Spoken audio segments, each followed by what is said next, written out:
Hello.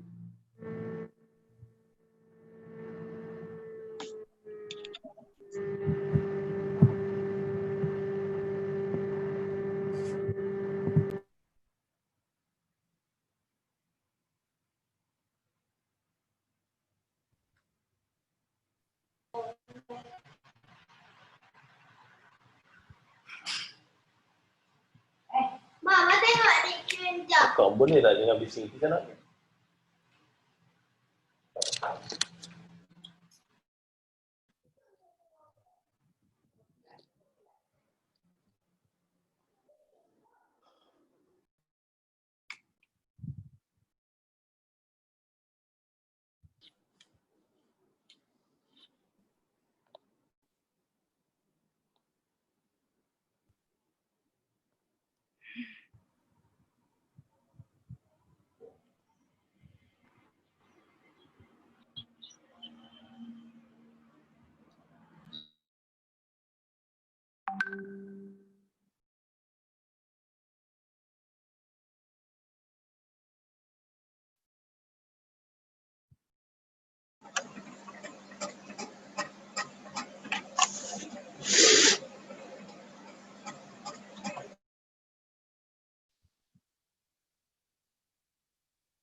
Ini.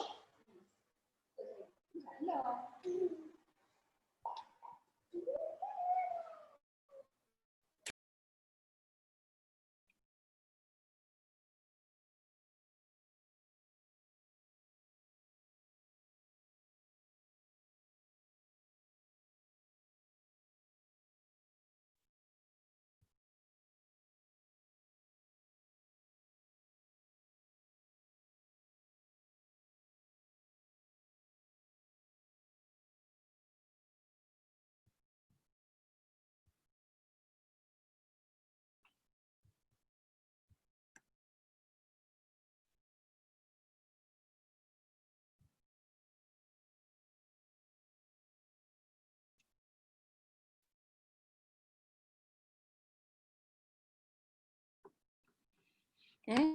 Assalamualaikum warahmatullahi wabarakatuh. Salam doktor. Waalaikumsalam. Salam doktor. Apa semua? Dah makan?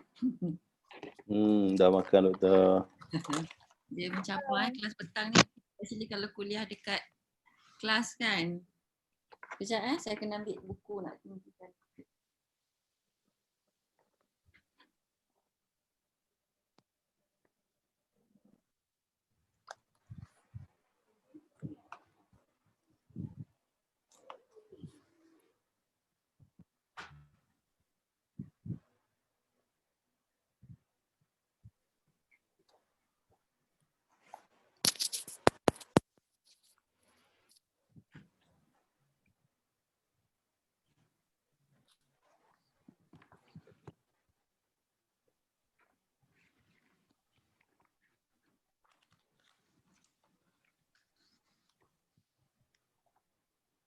Okay, ada lagi kejap.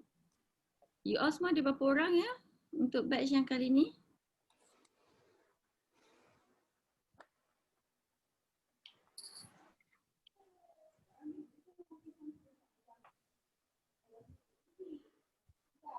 Okay, ada 1, 2, 3, 4, 5, 6, 7, 8, 9, 10, 11, 12, 13, 14.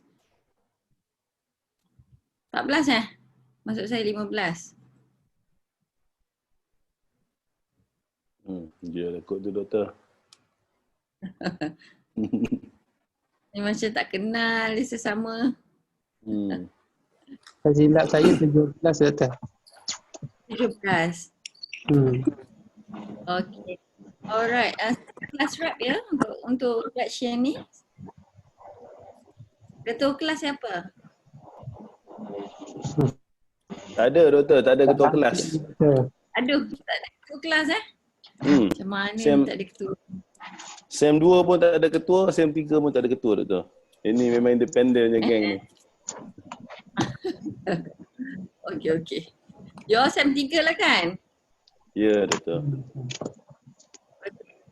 Alright, kejap saya tengok. So ada 17, 1, 2, 3. Okay, so kita boleh mulalah. Assalamualaikum warahmatullahi wabarakatuh dan selamat petang. So, tak apa, mana yang mungkin yang tak ada anak-anak kecil di belakang ke, yang you bilik seorang ke, mungkin you boleh onkan mic kot. Sebab kalau tak, saya tak dapat dengar respon daripada you all semua kan. Mungkin so boleh nak bercakap tu boleh interfere lah once in a while Okey, Kalau doktor. tak jadi pembelajaran tu tidak berapa menyeronokkan sebab I didn't get it's not a two-way punya communication kan. Okay, siapa yang pertama kali jumpa saya? Angkat tangan. Oh, ada punya. Ini kat overseas ke mana ni? Okay, saya confused. Kita kelas petang kan? Bukan pagi kan? Ya, doktor. Okay. Alright, okay. Okay. First time jumpa saya Yang lain? Saya rasa saya macam tak pernah jumpa you all semua. First time. First time? Nabil? Ya, betul. Pernah terserempak tapi tak pernah kelas dengan doktor lah. Kejap, saya sebut nama-nama nampak dekat skrin Nakir Yusof. Saya doktor. Gopar Akambaran. Wah, okay. Nabil? Nada Raza?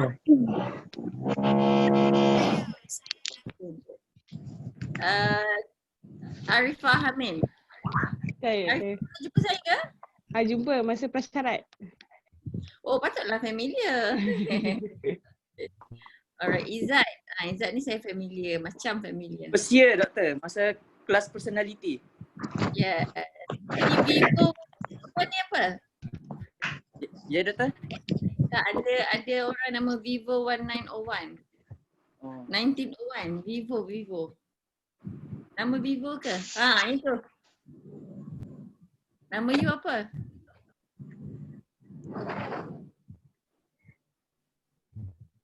Vivo? Oh, saya ke doktor? Saya lah doktor. You. Saya tak saya lagi kot. Sorry doktor. Ya, saya je. Ya. Apa tak tempat lain? Saya tengah point doktor. So macam okay. Alright. Hidayah Asabri. Okay. Ahmad Hafizuddin. Ya, saya. Okay. Wei Yin. Are you with me? Ya, buka video sekejap. Nanti boleh tutup balik. Saya nak cam muka, nak tengok muka.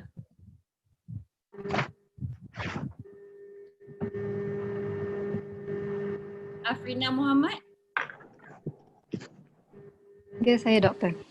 Okay, Wei Yin. Sekejap je buka. Ayo. Okay, Wei Yin. Alright.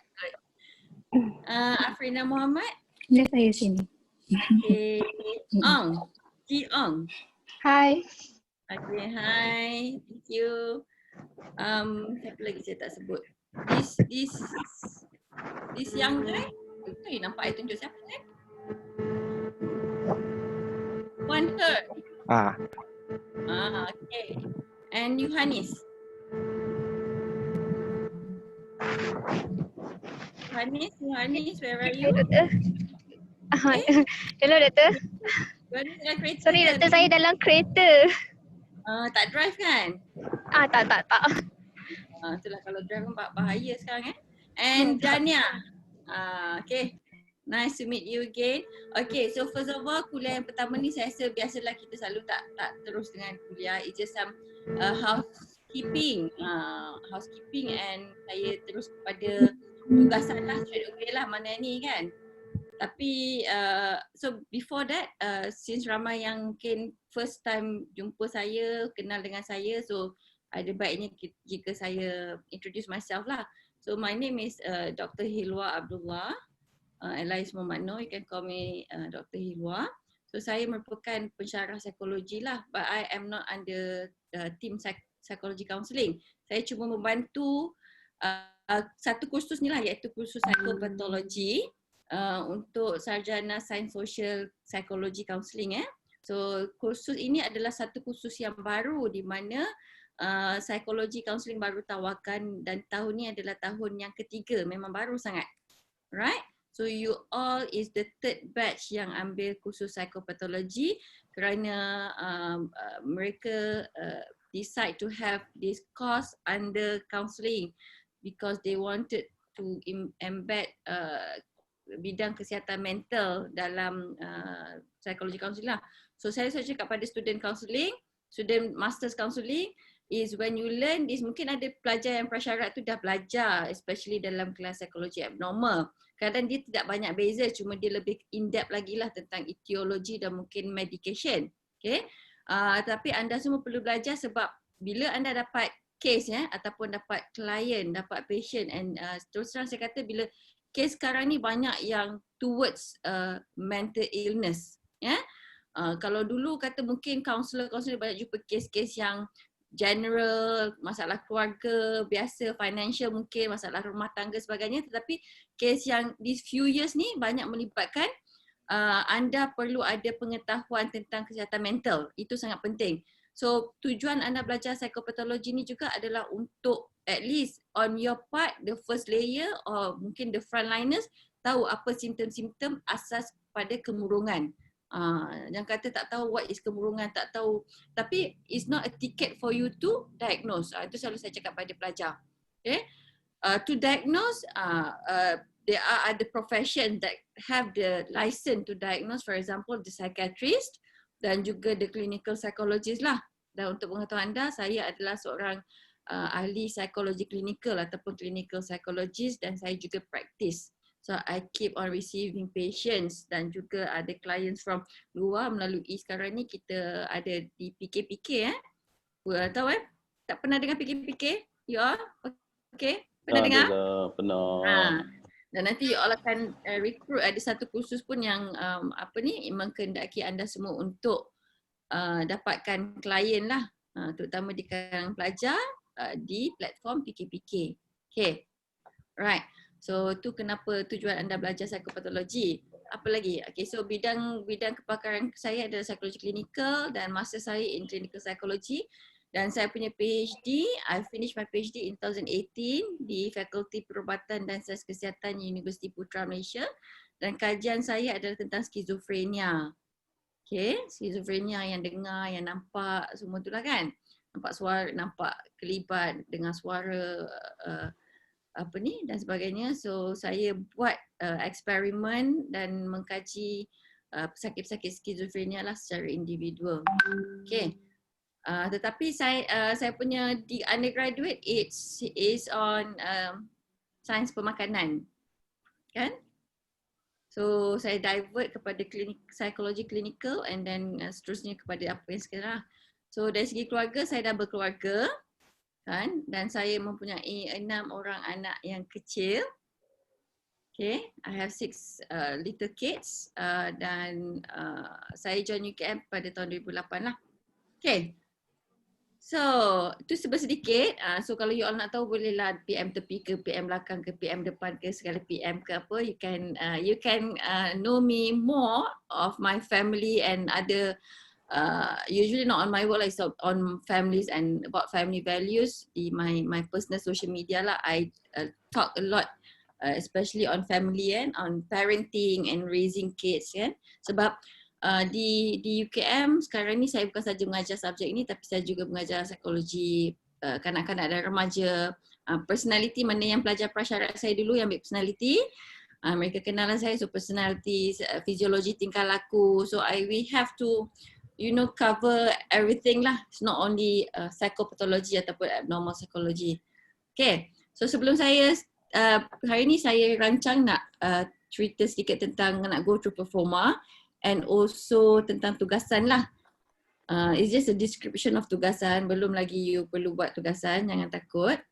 Dan mungkin saya kongsi sedikit apa yang saya dah buat pada tahun lepas untuk kursus psikopatologi. Okay, sebelum tu boleh tak kita perkenalkan diri dulu anda, saya nak tahu anda tinggal di mana sekarang ni. Saya tahu semuanya online di rumah tetapi you punya penempatan di mana, sebab ada kalanya saya kata kat Dr. Chong sebab kita opt for kelas bersemuka, betul. Tetapi memandangkan seminggu ni kes COVID dia naik mencanak, so saya tak nak take the risk dan saya pun tak nak you all take the risk travel, tak tahu jumpa siapa, in touch dengan siapa semua, so kita buat online for this maybe 1 or 2 weeks. Kita tengok keadaan kembali reda, then we can face to face, sebab dia lagi elok kalau kita face to face because it involves applied technique. Kalau online ni macam ni lah, tengok you pandang macam ni kan, kadang kita tak tahu macam mana you punya kegairahan nak belajar psikopatologi ni macam mana. Okay, so can we start? Saya nak tahu anda duduk di mana, bekerja di mana, sekarang ni adakah cuti belajar ataupun memang freelance dan sebagainya lah. Just brief background of your family a little bit and also working experience lah. And asalnya daripada, like your degree tu from university mana? Shall we start? Okay, anyone, saya tak panggil nama lah. Ni kan panggil nama macam budak sekolah kan. So I leave it to you guys. Tapi jangan berebut. Silakan. Betul, saya mula Oh, Syakirin, hebat. Saya Syakirin, sekarang saya berada di Melaka lah bersama keluarga saya. Di Melaka, saya tajaan tentera lah, tentera darat. So sekarang ni saya cuti belajar lah sepenuh masa. Lepas tu saya berasal daripada Alor Kedah. Saya dah daripada diploma psikologi kaunseling. Lepas pada tahun 2008 UKM dan sambunglah ke masters sekarang ni. Thank you Doktor. Diploma psikologi kaunseling 2008? 2007-2008. Masa tu saya mengajar juga 2009 tak ada diploma psikologi. Apa nak sambung buat master ni, master counselling berkaitan dengan kerjaya ke macam mana? Saya pangkat tak naik, diorang tak nak naikkan pangkat saya, so apa lagi yang saya boleh buat, saya minta sambung belajar je lah Doktor. Bidang tu berkait tak? Jujur, bagus. Bidang berkait tak? Saya daripada 2007 terus saya masuk sel psikologi tentera darat sampai sekarang lah. Kes besar, kes macam kes besar lah, ada tu, kes yang pegawai tembak baru ni meninggal, semua saya ambil lah. Okay. Okay, good. Thank you Syakirin. Sama Doktor. Dia kalau saya pergi sana, saya panggil you apa tuan?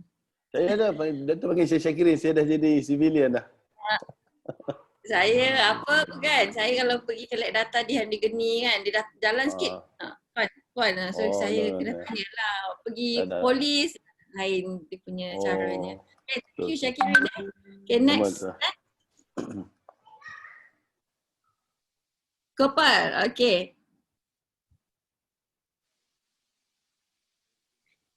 Tak dengar Gopal?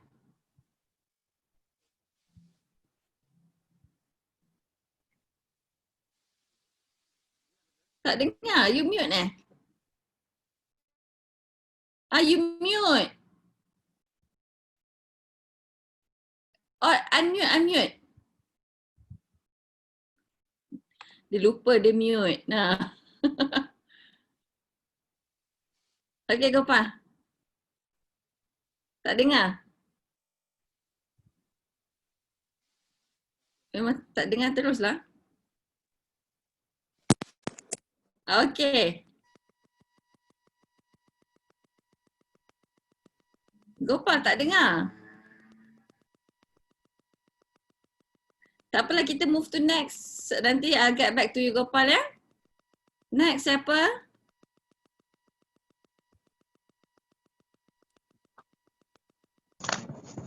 Saya Doktor. Okay, good. Nabil, please introduce yourself. Okay, nama Muhammad Nabil bin Cik Musa. Sekarang saya duduk dekat FSK. Stay. Yeah. Buat apa? Ada urusan sikit. Okay. Stay lah. Tapi sekarang saya stay dekat Selangor lah. Okay. Saya alumni FSK tu, 7 tahun saya di sana. Lupa saya degree dengan masa saya UKMKL bukan Bangi. Fakulti Sains Kesihatan Bersekutu dulu namanya. So Nabil, sekarang ada attach mana-mana ke ataupun memang you freelance belajar? Saya sebenarnya full time belajar tapi ada kerja secara part time lah dekat Melbourne. Okay. So you tak ada terikat dengan mana-mana organisasi ke, agensi ke, tak ada Tak. Alright. Okay. Dah berkeluarga ke? Belum. Okay, alright. Okay. Syakirin tadi lupa nak tanya, dah berkeluarga dah? Tapi dengar suara anak tadi. Dah Doktor, saya ada 5 orang anak. Doktor potong satu. Tak boleh, jangan lawan saya. Okay. Okay, next terusnya.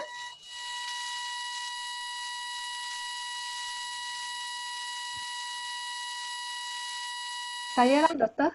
Okay, Saya Ong, ya. Okay, saya Ong. So lepas tu. Banyak Ong lah.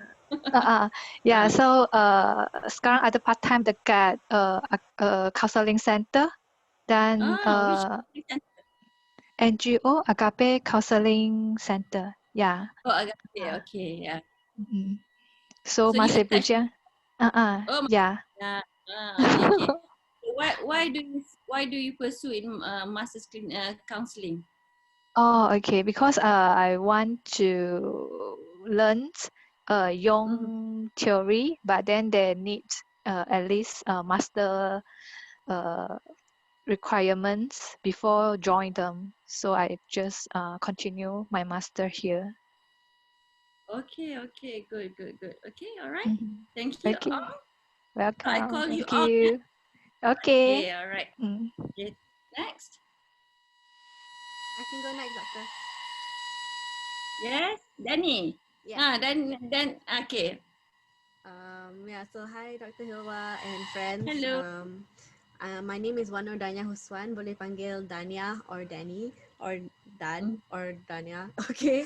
And then I did my degree in Perdana University in medical science, and then I decided to pursue counseling as my master. I'm staying dekat Petaling Jaya at home. It's red zone, right? Yeah, red zone. Yeah. Okay, careful Just stay at home. Yeah, I stay at home with my parents and my siblings. All right. I think that's it. Yeah. Okay. All right. So we'll make the case this semester. Thank you, Dania. Okay, next. Okay, doktor saya. Hai Ju. Ni orang Sabah ni pun. Okay, hai semua. Okay, nama saya Dr. Jumara binti Mawi. Okay, panggil Ju. Saya pernah belajar dengan doktor sebelum ni berapa kali. Okay, so macam banyak kali je. Lepas tu, okay, saya refresh balik. Saya pernah buat degree dekat UUM, Kedah, Sintok, and ambil pengurusan awam. Sekarang ni dekat Tawau Sabah. Tawau Sabah ya. Okay. So macam mana dekat tempat you? COVID cases? Sekarang ni polis buat sekatan. Kalau keluar pun seorang je lah yang kena keluar, yang boleh keluar. Macam kita orang memang stay at home je lah. And baru-baru ni dekat kampung ada buat saringan bersasar. Swab test. Semakin macam mana, is it increasing in your place ataupun it's stagnant ke? Apa dia doktor? The positive cases, is it increasing ataupun stagnan macam tu? Kalau setakat ni memang dia increase lah sebab diorang dah buat saringan bersasar tu untuk setiap kampung kan.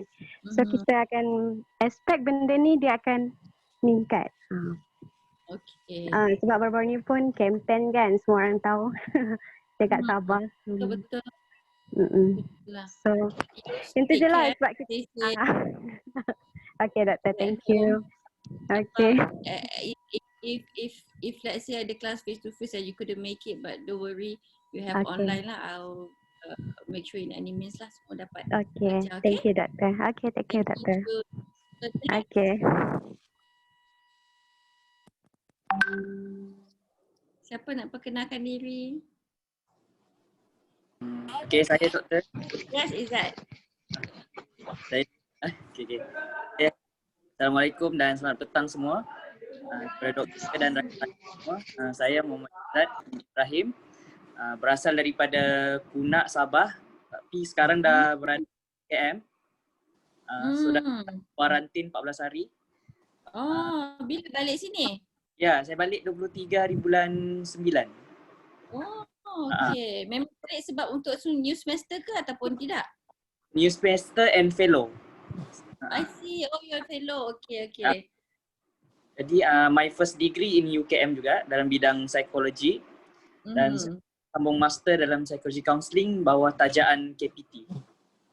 KPT. My brain ya? Apa ni? Toko siswa. Beasiswa toko siswa. Oh, okay. Oh, ni dia lupa pula toko-toko Ya. ni. Okay. Alright.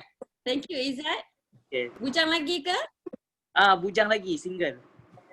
Bujang lah kan, duduk college lagi. Okay, next. Okay, doktor saya lah. Okay. Saya Arifah Hamim. Sama macam prasyarat lah pernah mengajar, belajar dengan doktor. Saya punya first degree dulu dekat Management Science University Shah Alam, MSU, degree in law. Lepas tu sambung counselling kat UKM ni lah. Sekarang dekat MUA. Tak balik Bangi lagi. Oh, okay. Memang cuti kat MUA lah. Tapi nak masuk jugalah sebab dah start practicum kan. InsyaAllah minggu ni balik juga. Practicum kan di semester juga kan? Betul. Okay, alright. Thank you Arifah. Next. Okay. Okay doktor, saya Yohanis. Okay, nama saya Yohanis Khalida binti Rashid. Doktor boleh panggil saya Yohanis. Saya asal daripada Johor dan sekarang saya di Bangi. Kat UKM ni. Kat mana tu? Saya dekat Fakulti Kejuruteraan. Saya tumpang lab kakak saya. Oh, okay. Alright. Kakak apa belajar ke? Kakak saya belajar juga. Belajar, okay. Dulu degree saya ambil psikologi with HR dekat UTM Skudai. Okay. So ada attach mana-mana sekarang ke? Tak ada.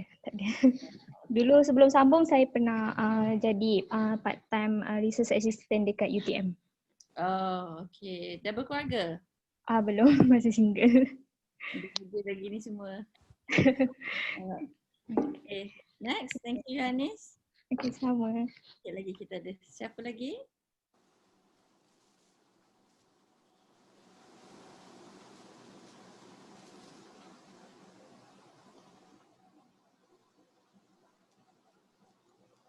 Anyone? Okay, saya doktor. Okay, Nada. Hidayah. Okay, Hidayah. Okay, saya Hidayah Sabri. Saya berasal daripada Johor Bahru. Sekarang saya dekat Johor Bahru lah, dekat rumah parents. Dulu saya belajar dekat University of Cyberjaya dalam degree of psychology. University of apa? Cyberjaya. CUCMS? Okay. Oh, dalam psikologi, degree psikologi lah. Betul. Okay, bila grad tu? 2 tahun lepas, 2018. 2018. Okay, so in between tu nak sambung master you buat apa? In between tu saya bekerja sebagai English teacher dekat Kumon. Okay. Patutlah dia nampak cikgu-cikgu Kumon dekat saya. Alright, thank you Hidayah. Okay, welcome. Seterusnya, Saya lah. Okay, Afrina. Okay, nama saya Afrina Muhammad. Asal Kelang Selangor. Sekarang currently staying Kelang lah. Before this, buat degree dekat UKM. Tahun batch sama dengan Izzat. 2019. So pernah belajar lah banyak kali dengan Dr. Ilwa. Oh, okay. Alright. You bila 2018? 19. Sama batch dengan Izzat. 18 ke 19? Saya pun tak ingat. No, you grad degree. Grad 2019 lah. 19. Yes. Okay. Ya, okay, Afrina. Patut your nama tu nampak familiar. Okay, next. Hai, saya Aisyah. Hai doktor dan kawan-kawan, saya Aisyah. Ya, okay. Saya daripada Terengganu, asal Terengganu. Dan saya graduate from KUIM, College Universiti Islam Melaka. Okay. Tahun bila Aisyah? 2018. Okay. So ada juga yang baru-baru grad yang freshies terus sambung kan. So dapat mana-mana you attach dengan mana-mana institute ke mana-mana agency? Sekarang tak ada lagi. Tak ada. Okay. Alright. Okay Aisyah, thank you. Siapa lagi ada? Hello? Hafifuddin? Tak dengar. Siapa? Siapa yang bercakap? Saya Nada. Doktor dengar ke suara saya? Siapa? Nada doktor, Nada. Nampak Nada tapi macam tak nampak muka. Nada. Mic saya. Okey, tak apa. Okey. Saya Nada, saya duduk kat Kajang sekarang. Kajang, okey. Saya degree saya dekat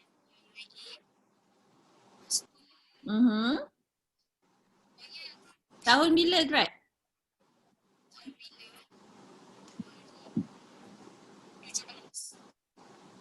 Okey. Sekarang full time belajar Saya kerja saya sama master. Oh. Okay. Alright. Thank you Nada. Okay, next. Okay, Assalamualaikum. Hai. Nama saya Hafifuddin. Okay. Saya alumni degree in UKM, graduate tahun lepas. So rumah saya dekat Sungai Petani Kedah. You program apa? Apa? Grad UKM Psikologi? Tahun lepas, 2019. Degree in Psychology. Sama dengan ni, Afrina. Dengan Izzat? Sama dengan Afrina dan Izzat. Satu batch. Oh, okay. Alright. Okay. Thank you, Hafifuddin. And I think 2 more lagi.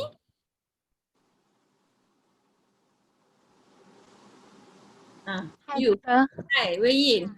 Ya, nama saya Wei Yin. Sekarang saya berada di Seri Kembangan. Okay. Dengan keluarga.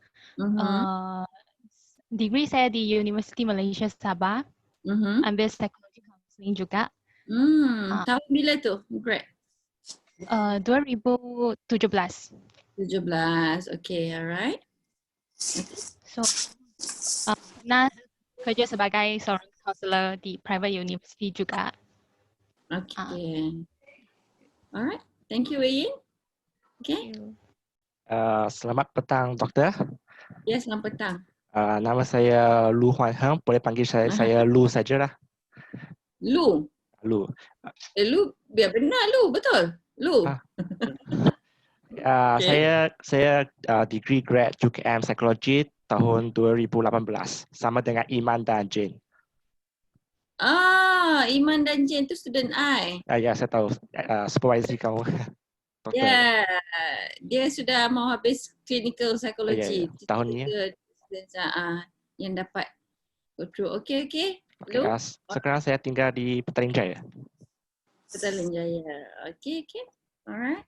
So last one I think Gopal Gopal okay Mike? Tak okay? Dah okey tu. Selamat sejahtera Doktor, boleh dengar tu? Boleh dengar? Nak save the last, save the best for the last. Okay, yes Gopal. Okey Doktor, saya Gopal, lahir di KL, membesar di negeri Pahang. Saya pelajar tajaan JPA lah. Saya bekerja di Kementerian Belia dan Sukan, lepas tu dari Jabatan Perkhidmatan Awam. Saya pun ex UKM, saya grad tahun 1998. Degree in Psychology. 98. Okay. So now Gopal di JPA which division? Psychology Management Division, bahagian pengurusan psikologi. Oh, okay. Kat situ as apa? Pegawai psikologi lah. Pegawai psikologi. Okay. Ramai alumni sana kan? Alumni KM kan? Ya, betul. Ramai Okay, nice meeting. Okay, thanks Doktor. Semua dah at least, kenapa saya senang nak panggil, selalu kalau jumpa depan-depan kita lagi, you know, ada that touch lah, sort of kan. So ini bila dalam online ni, itulah cabaran dia. Kan? Sebab macam previous semester waktu PKP tu kita dah kenal juga pelajar. So tiba-tiba PKP dan mana kita dah kenal the current. So this one is a new whole thing. So saya share screen untuk kita just go through kepada performa dia.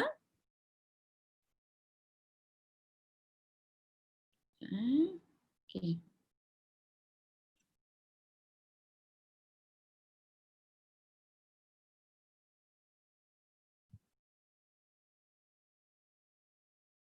Okay, nampak tak? Guys? Nampak Doktor. Okay, alright. So sekarang ni kita pastikan nanti, saya rasa saya dapat maklumat yang you all tak boleh register lagi dalam SMP web ke?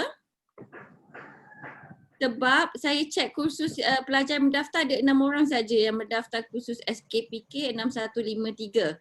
So first thing you have to make sure that kursus yang you daftar tu kursus yang betul lah. Okay? So kursus ini mempunyai 3 kredit dan dia bertaraf wajib program ya. Psikopatologi. So kalau tengok dekat sini, kursus ni menjadikan tinjauan mendalam mengenai kondisi psikopatologi seperti yang didefinisikan dalam DSM-5. So the recent one is DSM-5 since 2014. Dan fokus tinjauan ini termasuklah etiologi iaitu punca-punca, kelaziman dan kejadian, tanda dan simptom serta kriteria diagnosis yang pelbagai.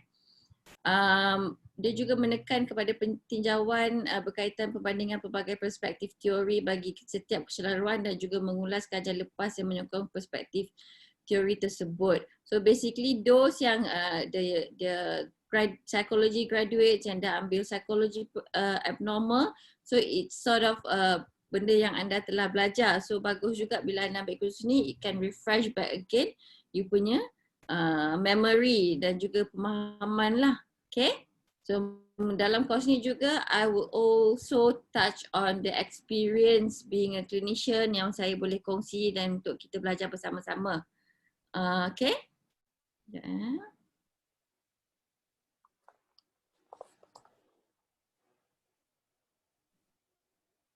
Okay. Alright. Ni tak perlu belajar, tak perlu tahu. Okay, rujukan. Usually saya akan guna all this lah, but the latest one is Theodore and Stephen, Child and Adolescent Psychopathology, for the one yang specific on children and adolescent issue lah. Okay, senarai hasil pembelajaran kursus untuk psikopatologi ni ada 3, iaitu yang pertama untuk menguraikan secara integratif masalah dan kecederaan psychological. When we say integrative, it's involves a lot of dimensions, especially on the biopsychosocial model, dan mengenal pasti pelbagai faktor penyebab psikopatologi dan perspektif teori dan juga budaya. Dan kalau kita tengok, we have the cultural psychopathology yang mungkin bagi suatu budaya, they defined kemurungan berbeza dengan suatu budaya lain. Itu kita akan juga cuba sentuh. Dan seterusnya menghurai strategi intervensi dan pencegahan kecelaruan psikologikal. Okay. So dalam tempoh 1 semester ni, ini yang anda akan belajar dan kita akan sama-sama belajar lah. Okay, so it's about introduction to psychopathology, and then kita nak tahu daripada segi genetik dan juga persekitaran that influence any kind of behaviours, and also a little bit on DSM-5 dan klasifikasi diagnostik yang anda usually dalam kuliah ini saya akan buat in detail on how as a clinical psychologists or clinicians bila mana mereka try to come up with diagnosis, so apa proses-proses yang melibatkan sebelum they come up with a diagnosis, ya. Dan juga all this lah, you gonna learn about depression, bipolar, anxiety, ADHD, autism, personality disorder, and schizophrenia, psychosis, and also sexual and identity, gender identity disorder. Dan kemudian akan ada quiz ya untuk penilaian anda, dan kita tutup dengan pembentangan tugasan dan juga reflection lah. Okay, but again ini adalah setakat outline, cuma setiap minggu tu mungkin saya tidak akan mengikut urutan lah. Okay, dan untuk kali ini psikopatologi pada semester ni mungkin saya akan cuba bawa mungkin tenaga pengajar luar untuk memberi satu kursus tentang satu keseluruhan lah berkaitan dengan bidang kepakaran.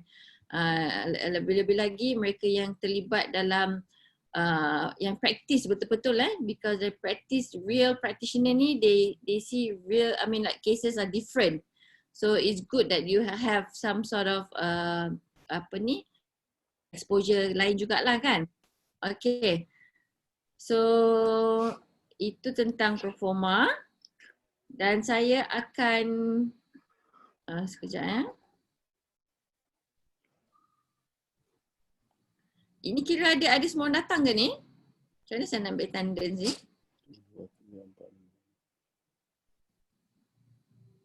Okay. Belah dah besar kan, semua datang kan?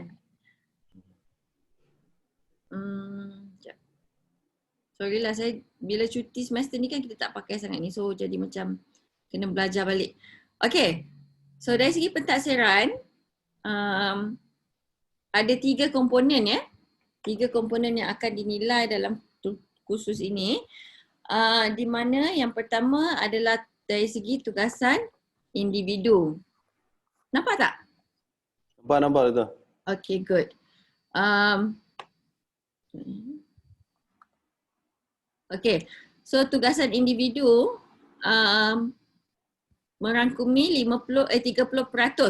Tak banyak, sikit je. Okay. Tugasan individu 30%, tugasan kumpulan 40%, dan kuis tu 30%. Maaf saya tertinggal kuis tu. Nanti tanya pula orang tak boleh tidur pula kan. Kita ingat kuis berapa peratus lah, kuis ni 100% ke. Okay, so dia tidak akan ada exam akhir, memandangkan kita perlu buat pindaan dari segi performa. Starting last semester kita dah buat semua kepada penilaian berterusan. Kan? So tak ada yang face to face punya exam lah. Okay, so dari segi tugasan individu, usually saya akan minta anda untuk mengulas artikel yang saya bagi, dan artikel ni adalah berbeza pada setiap semester, tak sama. Dan kalau boleh saya akan cari yang terkini jugalah. So ulas 2 artikel, anda tak perlu risau bila dan bahan-bahan ni saya akan bagi tahu di UKM Folio. So please keep yourself updated dengan apa-apa info di UKM Folio, tu sangat penting jangan UKM Folio tu tempat yang you tak kisah, tak peduli. So everything semua dekat situ. Kadang ada juga tugasan-tugasan yang perlukan perbincangan, dan saya akan just bagi kat situ lah. Alright, so tugasan kumpulan. Okay, tahun ni a bit tricky. Puas saya fikir juga, macam rasa nak pecah kepala saya. Okay, so kalau saya boleh share pada semester tahun lepas untuk tugasan kumpulan, saya buat sesuatu yang baru. Saya buat satu inovasi di mana untuk kumpulan pada waktu itu saya nakkan mereka untuk keluar ke community, dan mereka buat a community work, a program which was to empower emotional and kesejahteraan kesihatan mental yang di mana pelajar-pelajar tu semua pilih, dia pilih suatu komuniti di PPR Bandar Baru Bangi. Dia urban poor lah. So target kumpulan mereka adalah kumpulan kanak-kanak dan it was a one-day program yang mereka namakan program Aku Hero. It was conducted on 7 December last year. So itu adalah sebagai markah tugasan mereka lah. Tetapi untuk semester ni saya rasa memang tidak boleh untuk kita buat aktiviti community because of COVID kan. So you dah latih, alhamdulillah, lega kan. Okay. So saya dah fikir dengan saya consulted Dr. Chong juga sebagai penyelaras kini. So I've decided to have this tugasan lah di mana anda perlu membina suatu modul, okay? Modul yang bukan hanya petik daripada Google, you punya whatever info dalam tu, tetapi you have to formulate. You can refer, but again you need to come up with your module, your own module yang bersandarkan kepada creating awareness on mental health, because psychopathology is about a field that is closely related to mental health, and talking about creating awareness on mental health, you tak boleh lari daripada how to reduce the stigma in the family, in the community or in any organisation. Ini terpulang kepada anda. Mungkin kalau mana ada kawan-kawan, ada ahli di kalangan anda yang mungkin bekerja di mana-mana agensi, you can think of something yang apa yang you nak buat that can cater organisasi you lah. Itu sebagai contoh lah. Ini tak apa, ini ada masa yang lama sebab selalunya saya akan minta pada minggu ke-13, 14 tu pembentangan tugasan kan. But usually minggu ke-12 tu saya dah minta laporan lah. But benda ni adalah benda perkara tugasan yang the whole semester, so you can discuss.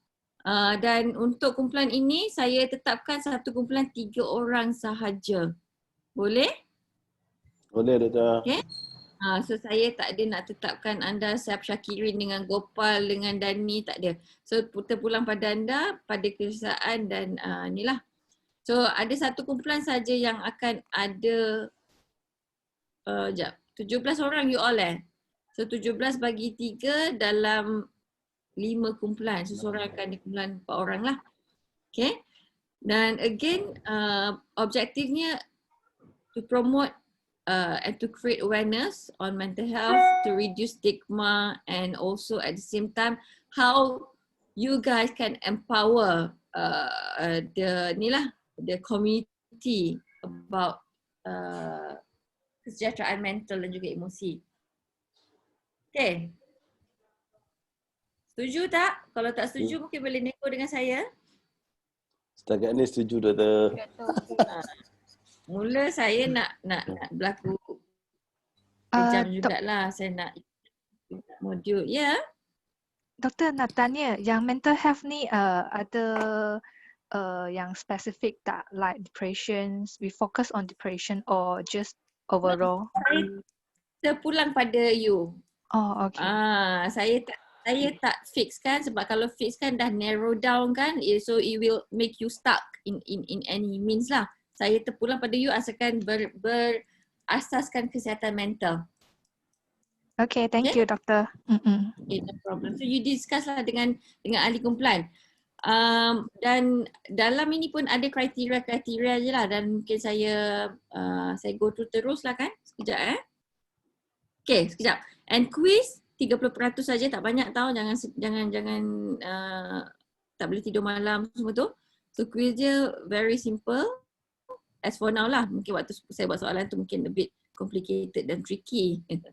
Usually is about case study lah, dan how do you can formulate any kind of intervention.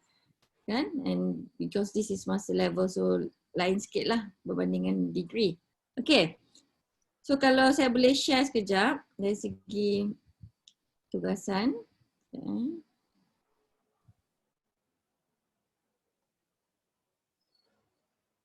Okay.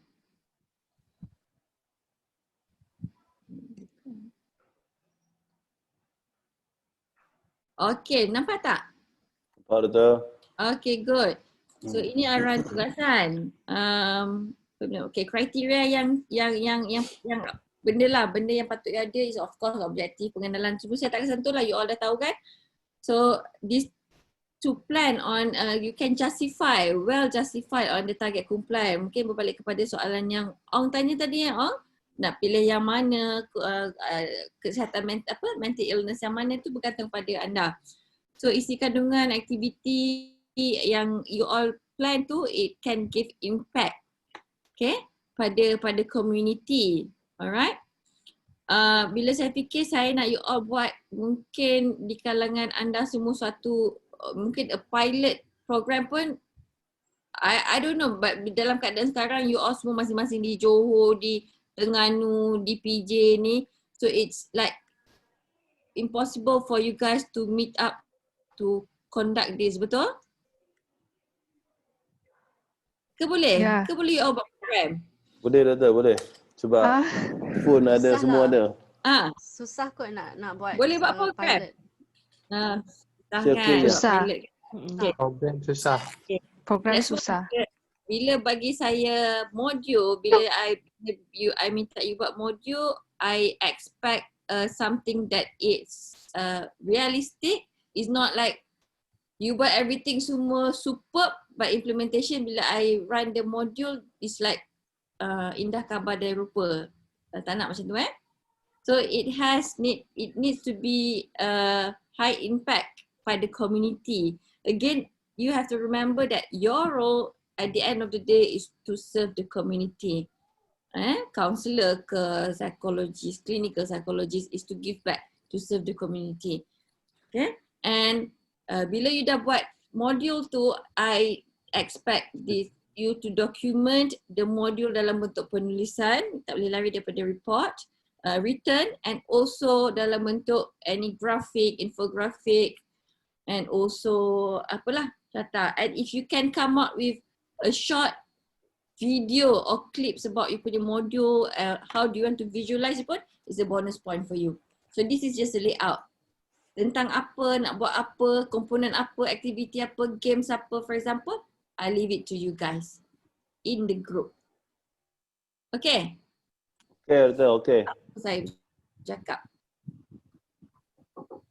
Ya, Okay? Sekejap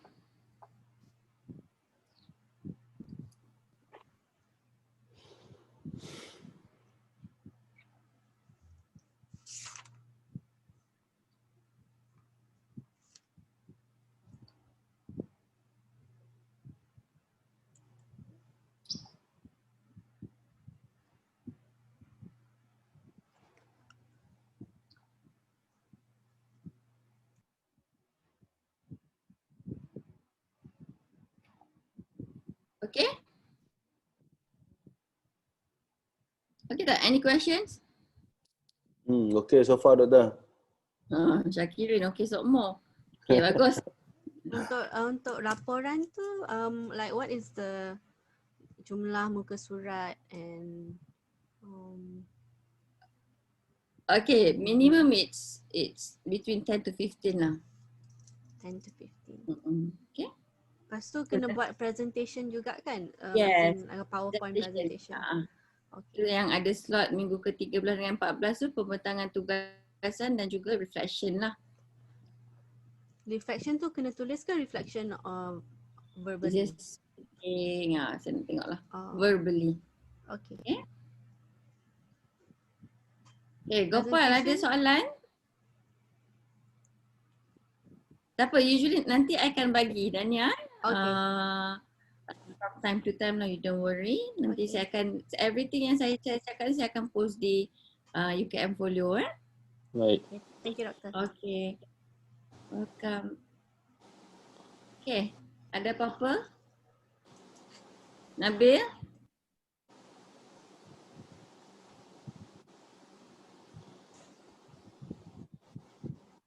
Tak ada Tak ada Doktor. Ada Doktor, jelas. Okay. Siapa nak pergi minum?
Okay?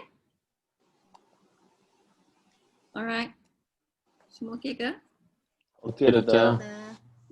Ya, Doktor. Okay, Doktor. Saya rasa kita teruskan kepada kuliah pertama sebab pengenalan kepada psikopatologi.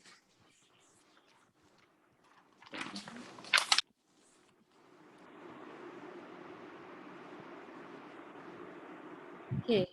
Siapa yang tak pernah dengar langsung perkataan psikopatologi?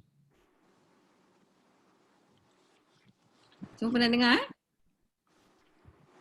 Saya pernah dengar Doktor, tapi saya familiar dengan patologi saja sebab hospital doc ni ada patologi. Psikopatologi ni. Patologi tu apa? Patologi ni yang ada pakar seorang di sini dah datuk. So saya tanya, Datuk, patologi tu apa? Dia kata patologi tu, dia kata macam dia pakar patologi mengenal punca penyakit. Tu yang dia cakap tu. Kalau dalam konteks you di TLDM tu, selalu kes-kes yang macam mana? Selalu kes yang meninggal dalam latihan, selalunya meninggal lah. So saya postmortem semua tu kan? Ya, postmortem betul Doktor. Pakar patologi lah, dia pathologist kan. So betul. usually akan jadi the person yang akan endorse dan cari apa punca kematian. Ya. Ni lah. Okay? Betul.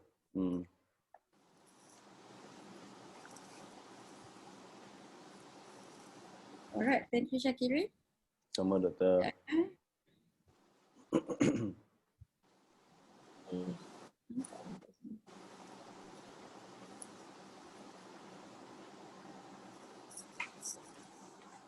Okay, kalau tengok kat situ, psikopatologi dan abnormal psikologi, kan? So saya percaya anda semua, mungkin separuh daripada anda dah belajar psikologi abnormal. Okay, so abnormal psychology is the branch of psychology that studies unusual patterns of behavior. So when we talk about psychopathology dan juga abnormal ni, kita mengkaji bidang ini adalah mengkaji kepelikan manusia. Kenapa dia ni nampak pelik? Kenapa dia ni bertingkah laku yang bukan seperti orang normal. So this is a study of this thing, kan? And kita tengok the unusual patterns of behavior, dia punya emosi dan juga cara pemikiran. Thought tu adalah cara pemikiran. And bila kita tengok kalau you bandingkan dengan orang normal dan juga orang yang abnormal ataupun tidak normal, cara pemikiran dua individu ni adalah sangat-sangat berbeza. Okay?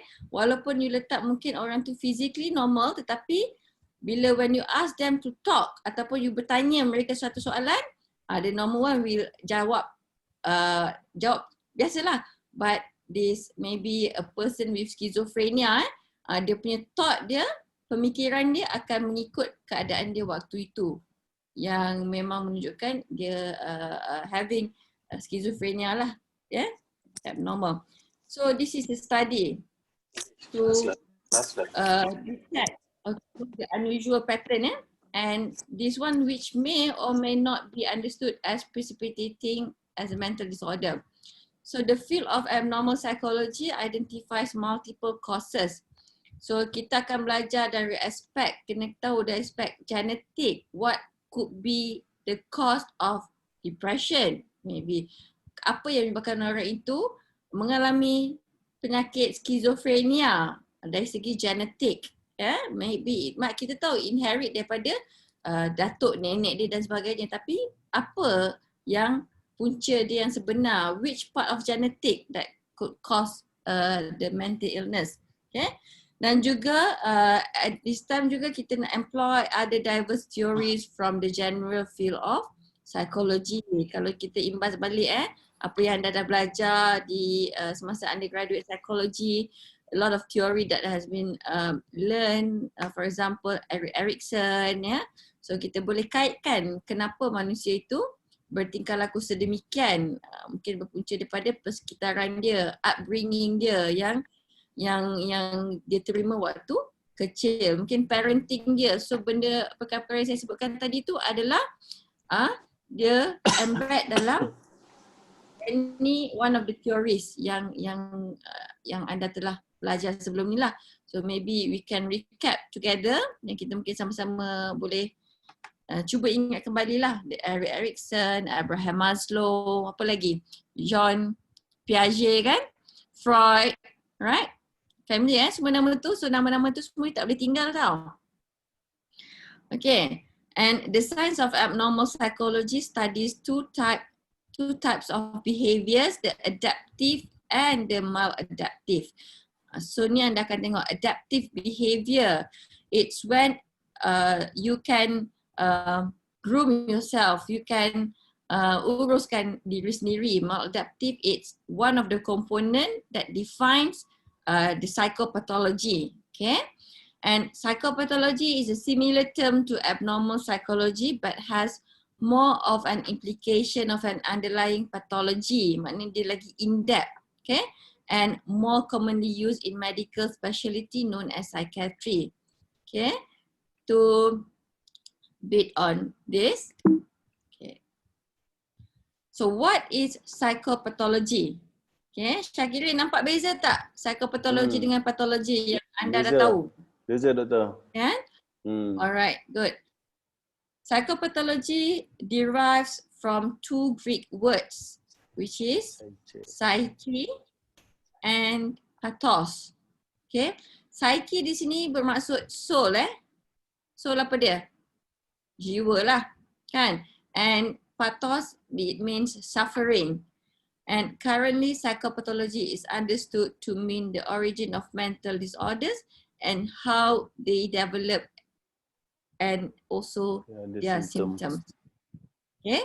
Sebab tu saya kata pentingnya kursus ni sebab anda akan belajar simptom-simptom yang ada dalam DSM-5 untuk the clinicians diagnose patients. Okay.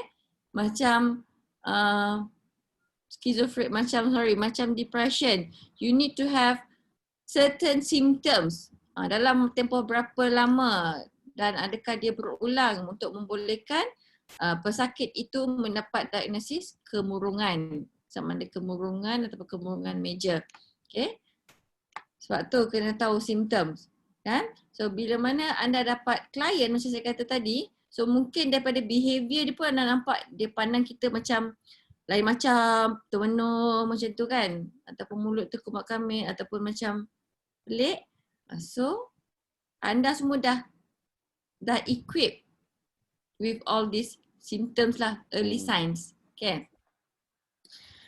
Alright, so traditionally those suffering from mental disorders have usually been treated by the psychiatric profession. Okay, maksud di sini individu yang memang ada mengidap kemana-mana kesedaran mental, usually the psychiatrist, the medical profession, this case is psychiatrist, akan merawat mereka dari segi ubat-ubatan lah. So mana yang ada depression, mana ada mood disorder, they will give anti-depression, anti-anxiety, ubat pill. Okay, yang ni lah mengikut kepada DSM, yang terkini DSM-5 and it therefore follows that psychiatrists use the term psychopathology more than people in other professions. So within psychiatry, the term pathology refers to disease. Okay.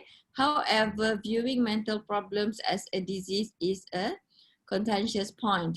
Psychopathology also been conceived as behavior that deviates from social and cultural norms. Okay. Kalau few weeks ago ada suatu case, saya tak ingat di negeri mana, yang dia discover seorang individu ni yang berumur more than 60 kan, hidup dalam rumah yang penuh dengan sampah sarap. Ada terbaca tak?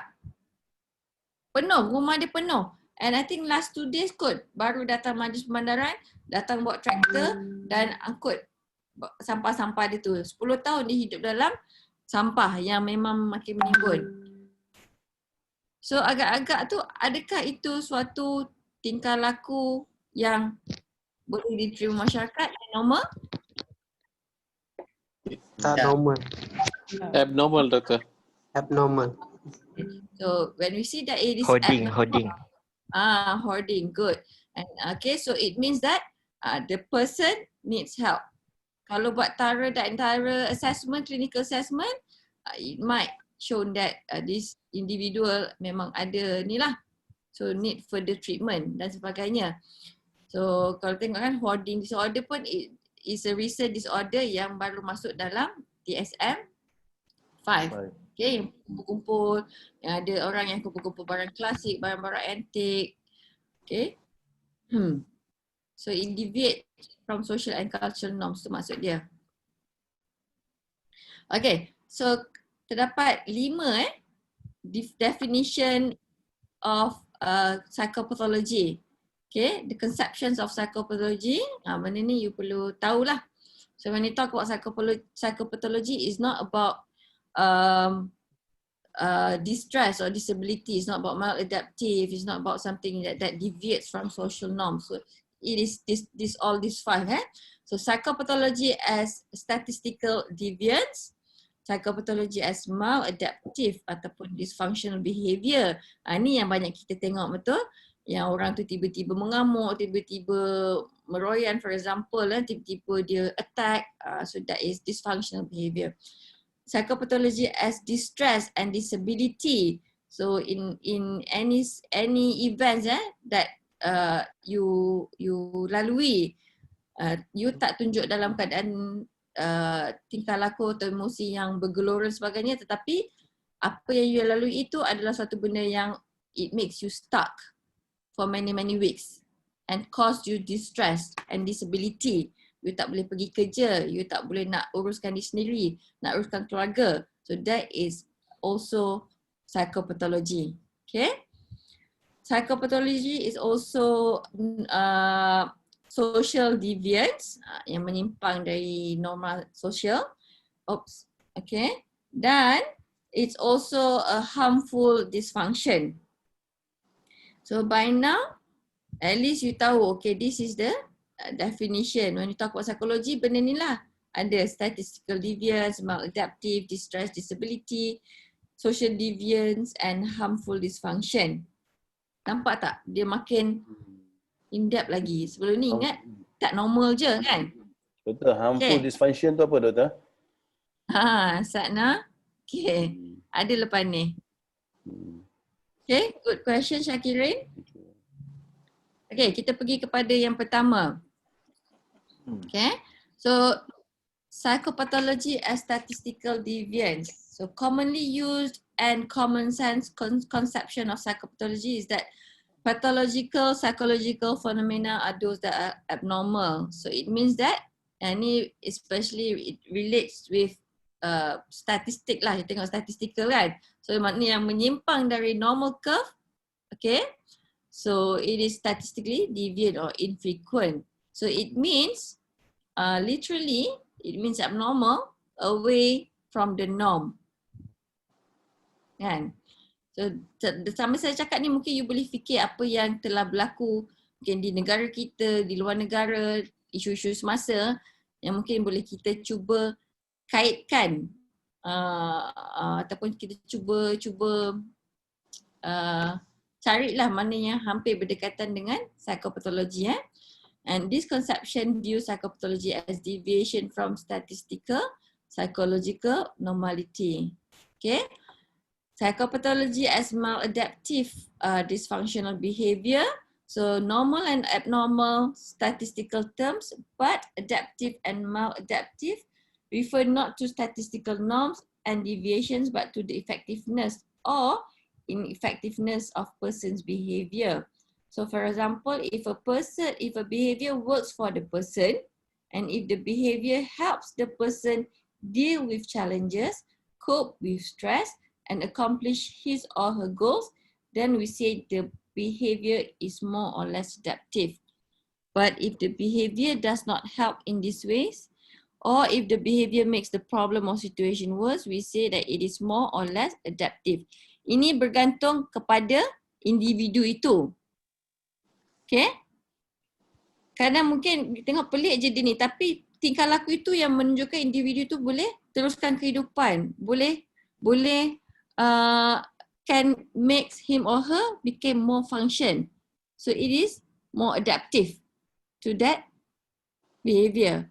So dia kata psychology is something yang at the end of the day you are not function as a maybe human. You are more or less functioning.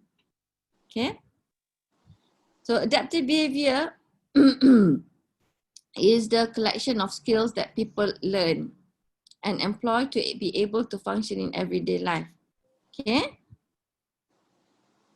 Kalau dalam konteks anak-anak kan, kalau kata if you have a anak ataupun anak buah lah for example, tengok 5 tahun, 6 tahun tak boleh lagi mandi sendiri. So how you just imagine bila anak tu naik sekolah rendah, sekolah menengah, macam mana dia punya social skills. How can she adapt to function in everyday life, kan? So this is what we call as adaptive behavior, and the skills range from talking to getting dressed to going to work, as basic as mandi sendiri. So kalau daripada kecil you have difficulties in getting your child to uruskan diri sendiri, maybe it's not bukan malas tapi mungkin dia ada any kind of difficulties lah, macam dari segi physical or maybe those yang autism, right, for example. So dia like in social communication, so dia tak boleh nak uruskan diri sendiri. So daripada awal yang we need to detect, we need to observe and detect any abnormalities. Okay, and these skills allow us to adapt to the demands of life and fulfill our needs. So it is a basic skills yang mana kita semua perlu ada. Cuba you all ingat balik, you all boleh pakai baju masa umur berapa? Umur berapa yang kita dah ajar anak kita untuk pakai seluar sendiri, pakai baju, pakai kasut. Semua itu adalah skill-skill asas lah bagi meneruskan kelangsungan hidup.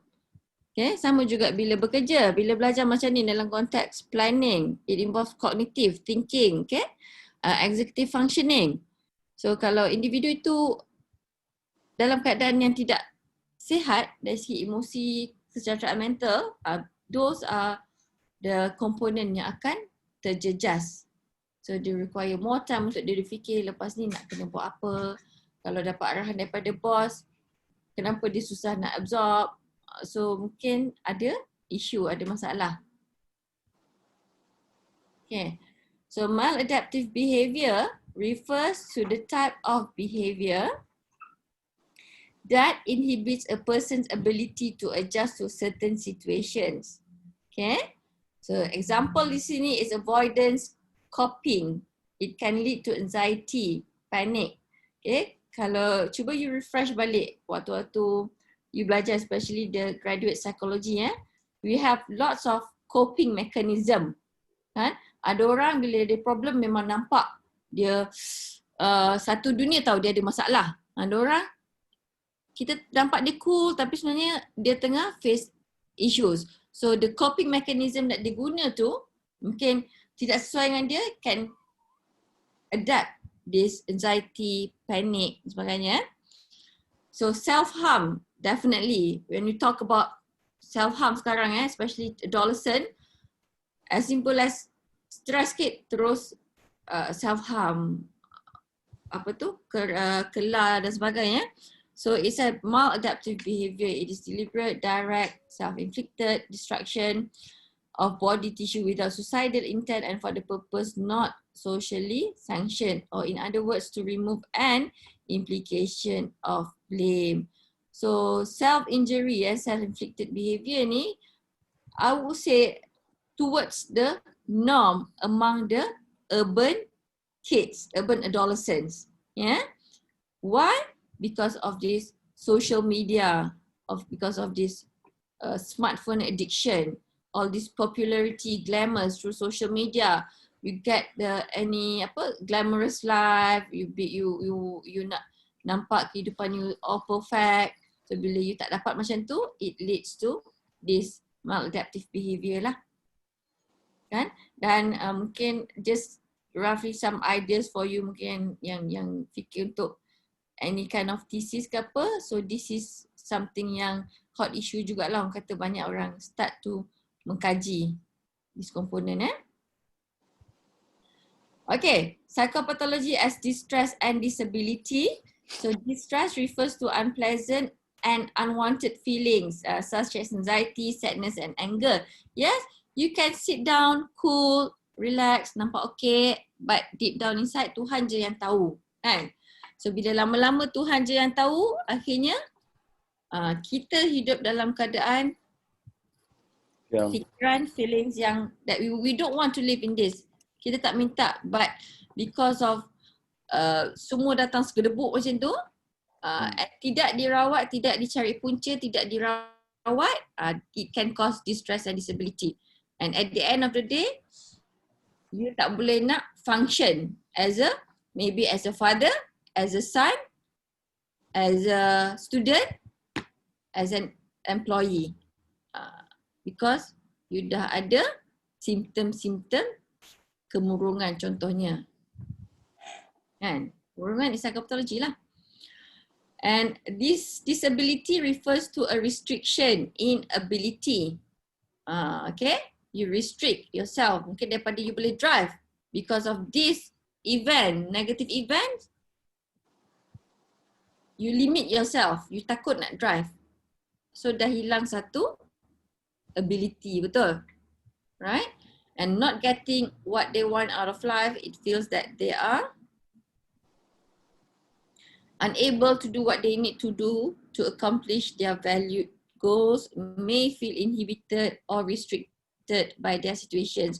So these are what we call the things that leads to distress and disabilities.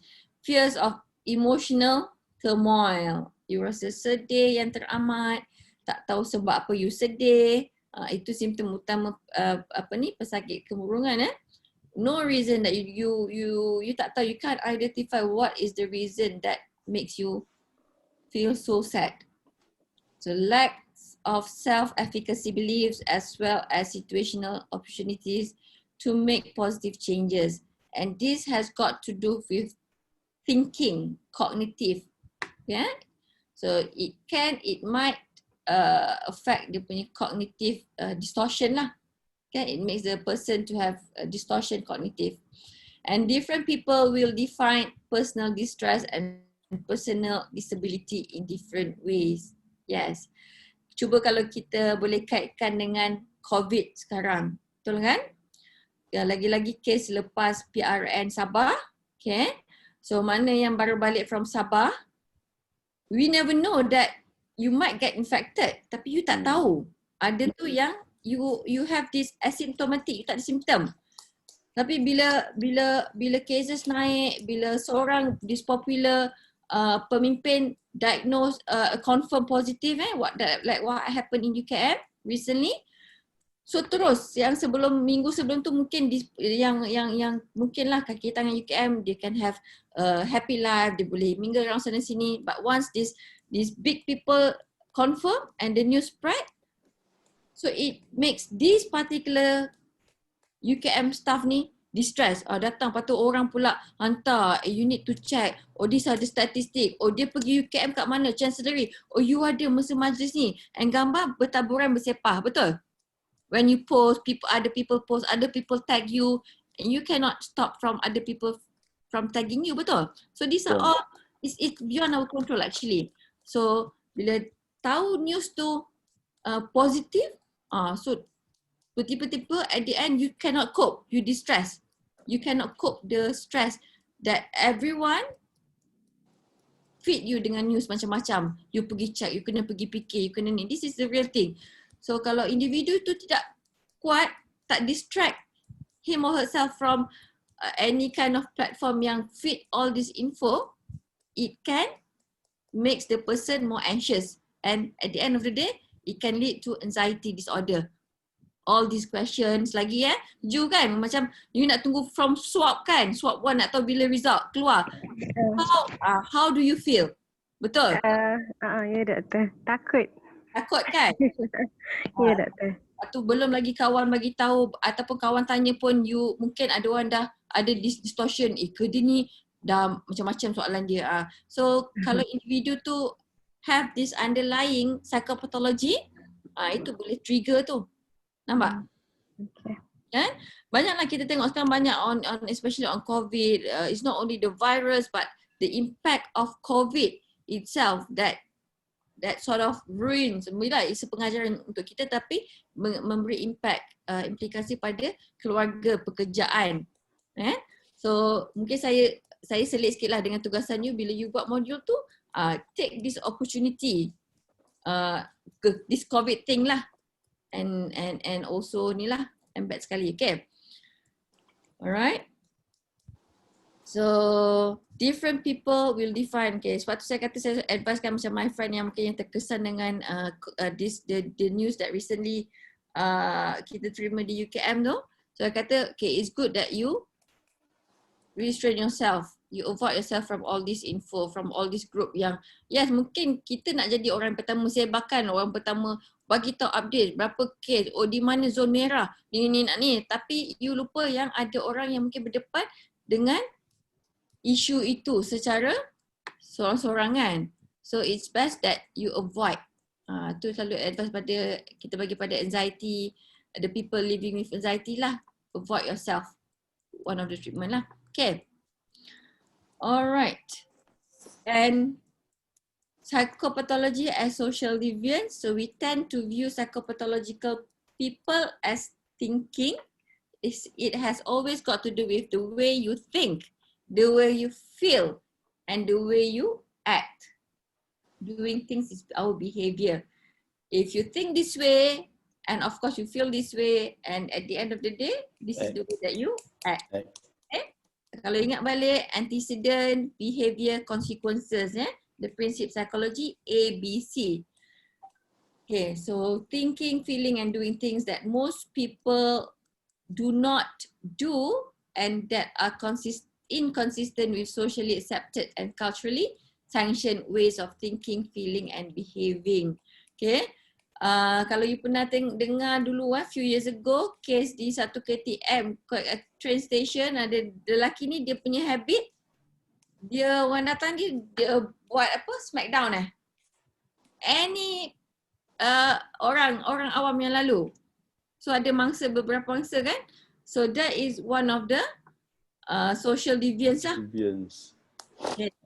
Itu memang kita nampak yang memang terang-terang tidak normal. Tapi dalam konteks remaja, the conduct, the delinquencies, those yang involved dengan juvenile. So itu adalah satu ciri-ciri social deviance. Maknanya perbuatan dia tu, tingkah laku dia merompak, tidak boleh diterima society, masyarakat. Ya? Yang membakar tahfiz disebabkan oleh marah. Dia punca dia marah sebab ni pergi report dan sebagainya. That is part of the social deviance lah. Banyak lagi. Okay? So ini lebih dikaitkan dengan conduct disorder. And norms for socially or acceptable behavior based on the values.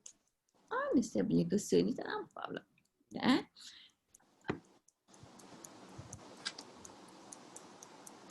Okay. Norms for socially or acceptable behavior based on the values, beliefs, and historical practices of the culture which determines who is accepted or rejected by a society. Tapi ada juga budaya, agama yang kadang kita tengok, ini pelik, tapi tidak, itu diterima dalam agama dia, dalam budaya dia. So jangan kita mengeluarkan kata-kata ataupun memperlihatkan pandangan yang lain bila kita nampak sesuatu budaya itu. Okay? Alright. For example, okay, ni deviance lah. Tak tahu New Orleans ni kecil-kecil kot lagi kan. Tahun 1997, selamba je Mike Tyson, digigit sikit je Evander Holyfield punya telinga during the boxing match in Las Vegas. So this is deviance because Tyson is both breaking the rules of the sport of boxing and violating a societal norm. Ada tak you gurau-gurau, you gigit telinga orang? Tak ada. Nak cubit pun mungkin it is against social norm. Ada juga orang yang pantang sangat kena cubit ke kena ni kan, tak boleh. So gigit tu is not accepted in the community. So itulah maksud dia, one of the example of social deviance. Alright. Tapi macam tengok kan, perayaan ni mana yang kabadi tu kan? Cocok sana sini kan? Kita jangan tengok ni lain ni. No, tu adalah suatu perayaan yang dia punya spiritual dia yang memang ada signifikan lah, ada maksud tersendiri untuk agama tersebut kan. So kita kena hormat. So it is not this thing yang dimaksudkan. Okay. Alright, so psychopathology as harmful dysfunction. So dysfunction occurs, dysfunction ni juga disfungsi So dysfunction occurs when an internal mechanism breaks down and can no longer perform normal function. Dysfunction ni tak berfungsi lah pendek kata. So the dysfunction must be harmful that it leads to negative consequences for the individuals and for others as judged by the standards of the individual's culture. So the harm may include significant internal anguish like anxiety or depression or problems in day-to-day living. Okay. So maknanya bila you tidak dapat berfungsi sebagai seorang manusia, so end up you will become more dysfunction and harmful and akan memberi impact kepada orang sekeliling you lah. Okay. Okay, so kita pergi kepada definition of mental disorder according to DSM, the Diagnostic Statistical Manual, kitab tebal yang merangkumi semua kecelaruan mental, dan kitab tu kita refer bila kita nak buat diagnosis. So the DSM documents what is currently understood by most scientists, theorists, researchers and clinicians to be the predominant forms of psychopathology, and first published in 1952 and revised and expanded 5 times since. So it provides the organizational structure for virtually every textbook, including this one, on abnormal psychology and psychopathology, as well as almost every professional book on the assessment and treatment of psychological problems. So this is the current DSM-5 yang purple ni tebal. So dia adalah dia punya sejarah-sejarah dia. Okay. So kalau you cuba take your time baca sekejap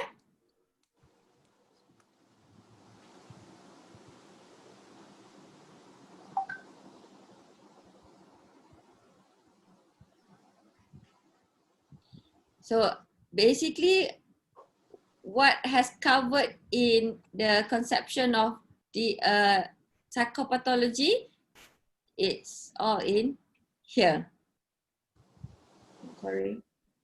Okay, so it is mental disorder is a clinically significant behavioral or psychological syndrome or pattern that occurs in an individual. So dalam seorang individu that is associated with present distress, example a painful symptom or disability, impairment in one or more important areas of functioning, or with a significantly increased risk of suffering death, pain, disability, or an important loss of freedom. So in addition, this syndrome or pattern must not be merely an expectable and culturally sanctioned response to a particular event, for example, the death of a loved one. So whatever is caused, it must currently be considered a manifestation of a behavioral, psychological, or biological dysfunction in the individual. So dari segi tingkah laku, persekitaran dan juga genetik. So these three components are the factors that tributes ataupun that influence the abnormalities of the individual. Okay, and neither deviant behavior, for example, politic, religious, or sexual, nor conflicts that are primarily the individual and society are mental disorders unless the deviance or conflicts is a symptom of a dysfunction in the individual as described above. Okay? Like ada case macam you tengok riot, dan lagi bila nak berkempen pilihan raya kan, jangan kata yang riot, yang rusuhan tu, itu semuanya people with psychopathological disorder, tak So itu adalah tingkah laku yang menyebabkan mereka kena bertingkah laku macam tu untuk mempertahankan sesuatu. Banyak kita tengok kan, especially nak peer end ataupun bila tak ada air kan. Bila tak ada air adalah satu kehendak asas. Kalau tengok Abraham, tengok the needs of life kan. So bila benda tu diputuskan, so people tend to marah, tak boleh nak control behavior, so then they buat rusuhan. Okay. Okay. 3 categories is the organic brain syndromes, neurosis and also psychosis. So neurosis ni is any disorder characterized by conflict and anxiety that cause distress and impairment a person's functioning but don't render him or her incapable of coping with external reality. So kalau tengok neurosis are phobias, panic disorder, obsessive compulsive. So ini just for your own reading nak dapatkan idea, sebab setiap daripada keseluruhan tu saya akan sentuh in detail dalam minggu-minggu seterusnya, dalam setiap minggu. And psychosis ataupun schizophrenia, psychosis ni it is used interchangeably. So it's any disorder characterized by severely disordered thought. Okay, pesakit schizophrenia ni memang ciri utama dia punya fikiran dia memang dah, orang kata dah totally out. We cannot rely on them to think, to ask them to think ataupun minta pendapat dan sebagainya, because memang dah affect dari segi neurotransmitternya, dari segi the chemical agents pada pesakit-pesakit yang mengalami psychosis. Okay, their perception is totally out and they are separated from reality. Itu adalah ciri utama pesakit-pesakit psychosis. So contoh dekat sini adalah schizophrenia dan bipolar disorder yang dulu dikenali sebagai mood disorder. Okay, saluran mood. Okay, so what is DSM? Okay, is the most widely used for classifying psychological disorder and it is also known as the Bible of mental disorder. Kenapa? Maknanya dia merangkumi semua penyakit-penyakit keseluruhan mental. And it's a catalogue of mental disorders and how to diagnose them. Okay. It has 5 axes or categories of evaluation. Okay, so ni DSM 5. I think I need to update this. Okay, because it is not the DSM 4, DSM 5. Okay, so when we talk about mental disorder, so kita perlu, tak boleh lari daripada kena tahu simptom. Dan setiap keseluruhan mental itu mempunyai simptom. Ada yang hampir sama, ada yang memang totally berbeza. So kita kena tahu symptoms, kita kena tahu time, waktu dia kena first attack, waktu dia tunjukkan, waktu dia mengadu, dia kata dia dengar suara suruh bunuh mak dia. Umur bila? Kalau you bawa pergi klinik, you bawa jumpa psikiatri, you bawa pergi klinik, any mental clinics, mungkin selepas SPM, umur berapa? 18. Tetapi bila dia cakap balik, mak dia teringat daripada dia lepas sebelum PMR lagi. Dia dah komplain, dia dah bagi tahu, tapi masa tu saya ingat tak ada apa-apa, doktor ingat dia main-main. So kita as a clinician, kita kena take into account yang umur sebelum PMR tu. Sebab maknanya meaning dah 2-3 tahun dia alami fasa itu. So bukan kata barulah, mungkin dah masuk kepada mild or maybe severe. So time tu onset, waktu kejadian pertama tu, itu sangat-sangat penting. Lepas tu macam mana kita nak tahu? It's through clinical history taking, waktu first satu session, bermula kita punya session. Okay? And also length. Okay, selama 2 minggu kalau major, oops, sorry. Okay. Length, major depressive episode Okay, jangan kata kalau macam hari ni kan, kita sedih. Okay lah, mungkin hari ni ada tak siapa yang sedih sangat? Kalau boleh share. Ke semua bersemangat nak mulakan semester baru? Semangat doktor. Bagus. Nanti pertengahan minggu, lagi ataupun bila dah start mungkin praktikal, mungkin dah start tesis, semangat tu dah ke laut. Kan? Begitu lah kata, kalau semangat itu makin pudar, at the same time you resah, gelisah, you bimbang, you tak boleh tidur selama 2 minggu, 3 minggu, 4 minggu, masih keadaan macam tu, you dah fulfill the criteria of getting a diagnosis for depression. Nampak? So maknanya time dengan length. Tu saya nak highlight. Kan? Kalau hari ni macam ni, kita ada masalah dengan keluarga, dengan anak, for example dengan mak ayah ke, mungkin ada tadi berbincang macam sampai buat kita kecil hati ke, esok you dah baik, so itu tak dikira lah. Okay.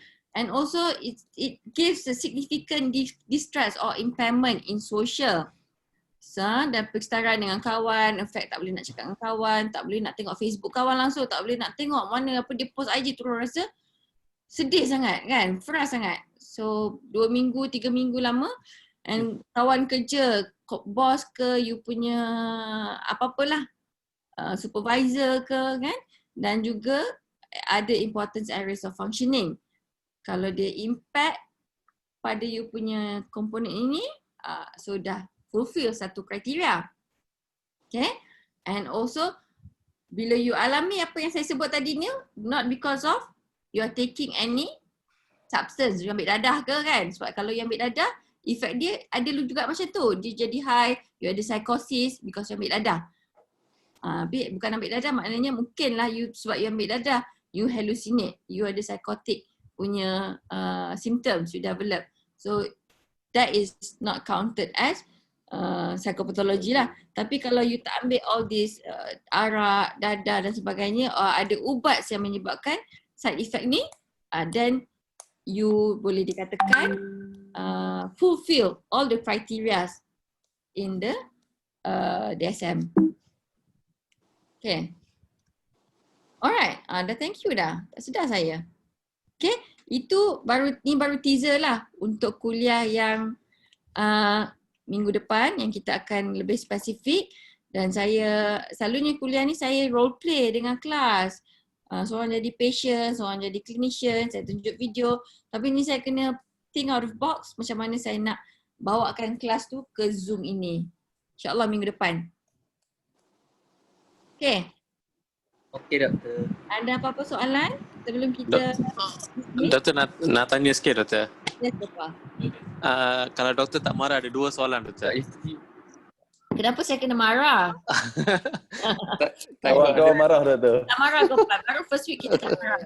Takut ada tersinggung ke? Soalan pertama saya doktor. Okay. Adakah individu yang suka main Facebook, WhatsApp, Instagram yang posting tiap-tiap hari, banyak masa dia habiskan dengan benda-benda ni, dia kategorikan dalam psikopatologi ni? Itu salah satu. Okay.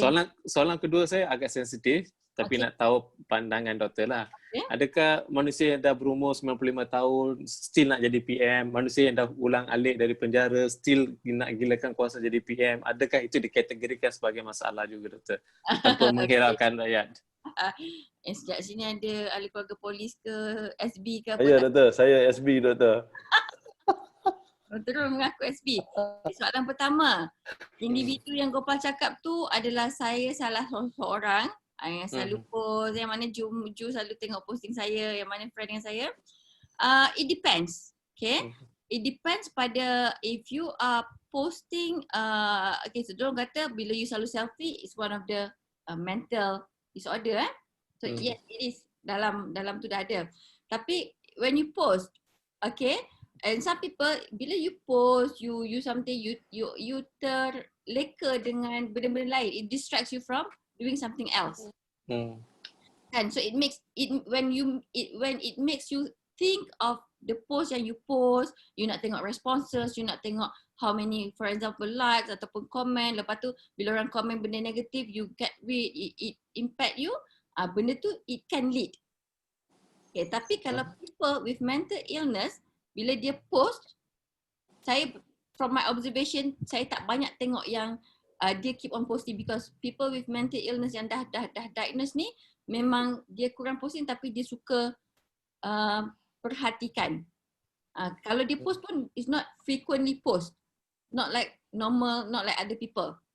Tapi kalau konteks individu tu selalu post, tapi bila dia post dia expect something wow, expect pujian, expect orang bagi positif, atau bila orang kutuk, orang cakap benda yang the opposite way yang dia tak expect orang tu cakap, kawan dia cakap, akan memberi kesan pada dia secara emosi.